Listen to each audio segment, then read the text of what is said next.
Yun yung nagsisilbing kortina nila. Dun sa kabila, kita nyo guys, may tao na bumaba sa kabila. Yun. Ayan idol, mga idol, nandito tayo sa Pasig River Esplanade. Papunta tayo sa sa MacArthur Bridge. Itong MacArthur Bridge talagang makasaysayan, no. LRT, no, LRT yan guys. Sa kabila ay pa-80.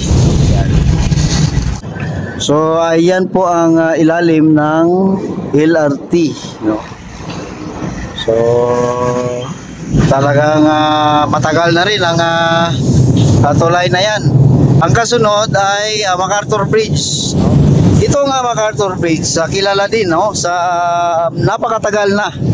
At nakikita natin minsan yung mga parts ay namumblema dito sa pag-alusot nito nga MacArthur Bridge. Pero ang isang ating nandito guys, no, itong MacArthur Bridge kasi ay ginagawang tulugan ng mga kapatid nating mga homeless, no. Yan, no.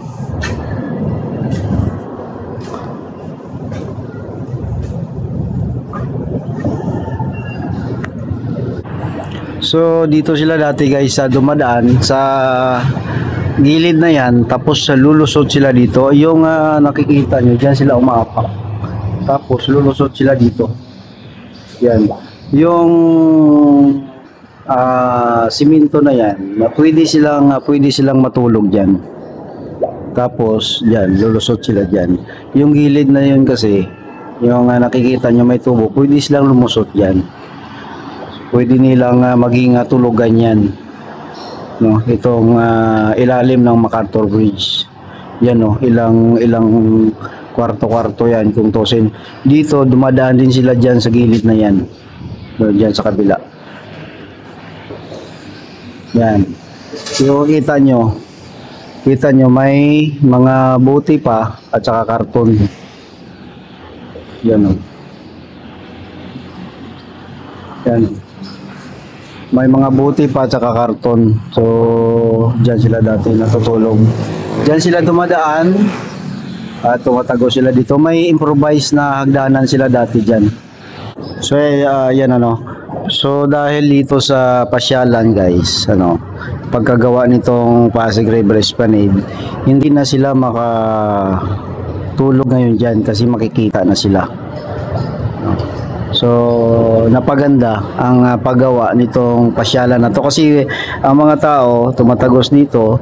So kung tutulog sila dyan, makikita sila. Pero dati guys, isipin mo na lang, kung wala itong pasyalan, talagang may privacy talaga sila dyan.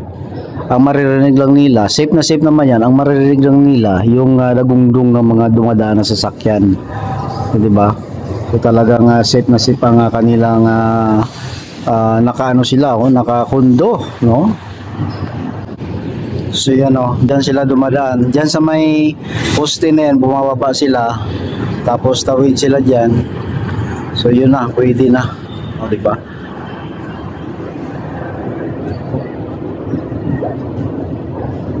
Yun. So kahit na mag-asawa, pwede dyan. Dito naman guys, sa kabila, pwede din may tulugan din yan sila dati, no? Dati naka-live ako dyan, lumusot kami dito, kasama ko si Edwin D.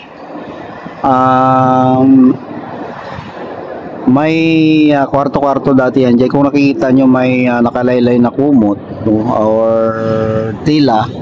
Sa kabila meron din, no? May nakalaylay na tila. Yung pundasyon or yung poste, may platform yan na pwede rin silang matulog dyan.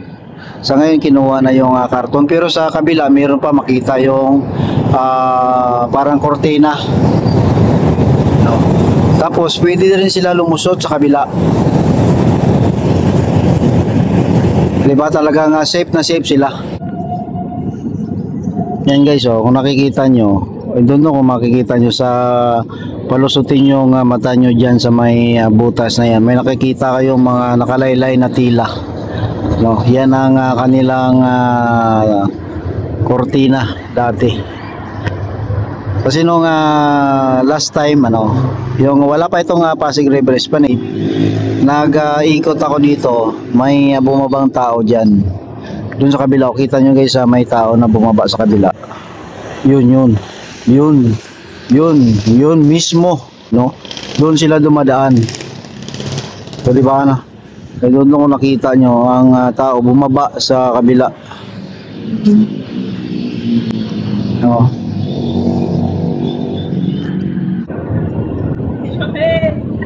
So wala na sila dito sa side na to kasi may Pasig River Esplanade. So doon pala sila ngayon sa kabila nakatira. So naaktuhan natin may bumaba na tao. So yun pala, no. Nandun sila ngayon. So wala na sila dito dahil nga sa may pasyalan at Pasig River Esplanade. So makikita, no, mabulabog sila, hindi na sila makatulog. So ngayon, ang ginawa nila, doon sila sa kabila. So yan naman ang lagusan, no, na dati pa na hindi na nagagamit ito no. Dahil nga may nakaharang doon sa kabila, pero sana ito may magagamit na rin, madaanan ng sasakyan. Lusot po ito doon sa may phase 1, or doon sa may Jones Bridge underpass. Yan. So yan yung ibig kong sabihin guys, yung pula na yan na nakalaylay. Siguro nung pinaalis sila dyan ay naiwan. Yun yung nagsisilbing kortina nila. So ngayon wala na nakatira, nakalaylay na siya. Pero kanina may bumaba, no, na tao doon sa kabila. So positive, no, na wala na sila dito dahil sa pasyalan, nandoon na sila sa kabila.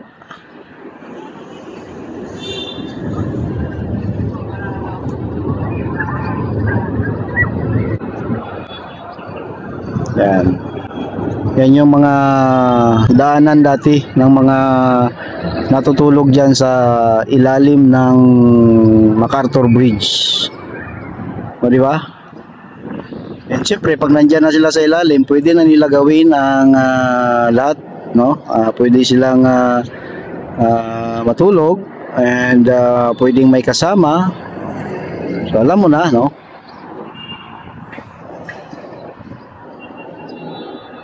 So sa ngayon yung nakita nating bumaba, no, siguro antok na 'yon, natulog na sa diyan. So safe na safe naman. At maririnig niya lang yung dagungdong ng mga sasakyan na dumadaan. Hindi tayo makalapit dun guys, siyempre magagalit na sila kung lapitan natin. Baka tayo ay titirahin ng mga yan. Yan ang mga kortina nila dati, oh. Ayan, nakalaylay.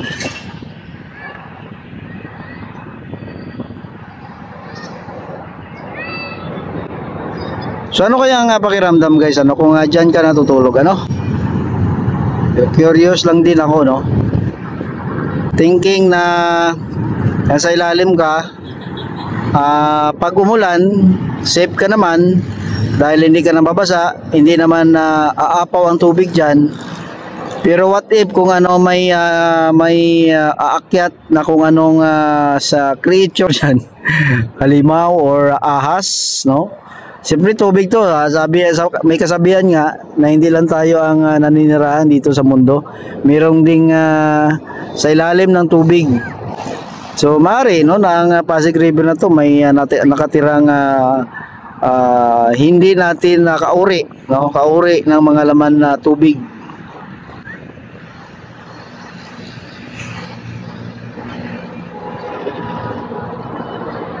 So yan guys ang update, no, dito sa Pasig River Esplanade, at yan po ang update sa MacArthur Bridge.